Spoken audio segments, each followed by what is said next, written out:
So today we're going to be talking about what you need to know as an ophthalmologist about these pituitary hormones. As you know, the hypothalamus and the pituitary axis are connected, and that leads to this gland, the pituitary, which is called the master gland because he's in charge of the other glands. So the stimulating hormones that come out of the pituitary gland stimulate the other target end organs to do their job. And so you need to know a little bit about the pituitary hormones as well as the target hormones. And so the prototype for the hypersecretion is prolactin. So prolactin makes milk, so the patient presents with amenorrhea and galactorrhea syndrome in a young female. And that's going to cause the pituitary tumor to press on the optic chiasm if it's allowed to get big enough and produce visual loss, either by temporal heminopsia or homonymous heminopsia in the tract or junctional field loss. So prolactin is the amenorrhea galactorrhea syndrome. That one's not usually that hard to diagnose because young women know when they don't get their period that they need to go get checked out. Usually they think they're pregnant, but then when it's negative, we're going to test their thyroid function and then the prolactin level. The prolactin can also be elevated from just the stalk effect because the dopamine is an inhibitory neurotransmitter, and so if you block the stalk, the prolactin will go up. So in order for us to have a prolactinoma, we really have to have big numbers like 250, 300, 500, something like that. Any number that's less than 200 is suspect for being just the stalk effect from disinhibition from the dopamine. Of course, growth hormone is also an easy one. If you have increase of the growth hormone, if your plates, the epiphyseal plates have already fused, you get acromegaly.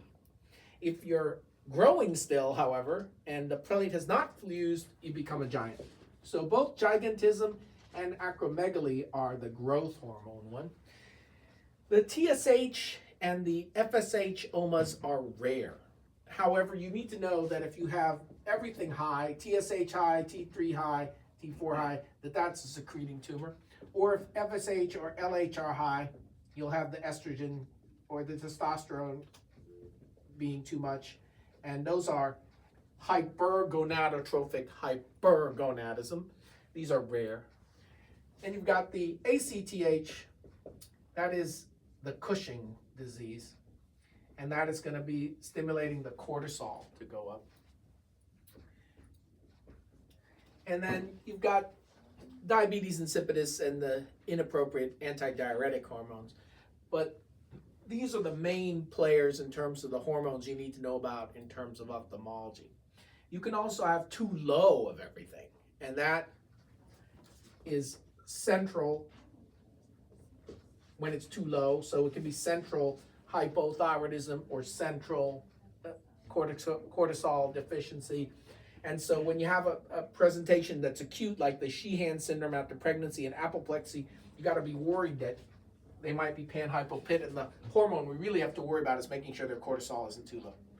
So too low is too bad. So if the TSH is low and the T3 and the T4 are both low, this is a central hypothyroidism.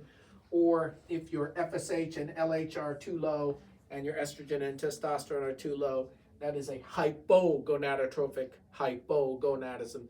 Those need to be scanned as well. And even if it's normal FSH and LH or normal TSH or normal ACTH, it could be normal level, but not normal for the end organ. So if the cortisol is low, the feedback loop should make the ACTH go up. So even if the ACTH is normal, if the cortisol is low, that still needs a scan. Same with TSH being normal. If your T3 and T4 are low, the feedback mechanism from the thyroid back to the master gland should stimulate the production of TSH. And so these central low target organ hormones, you have to measure the stimulating hormone, otherwise you won't know what to do in terms of imaging. So you need to know a little bit about the pituitary hormones, the relationship of prolactin and dopamine, and that you can have too high on both, too low on both, and those are both bad. If it's the end organ, it's too low on the end organ hormone, but then the pituitary sees that and responds to that low number by increasing the pituitary hormone. And so we can only interpret the pituitary hormone in the context of the other end organ hormones.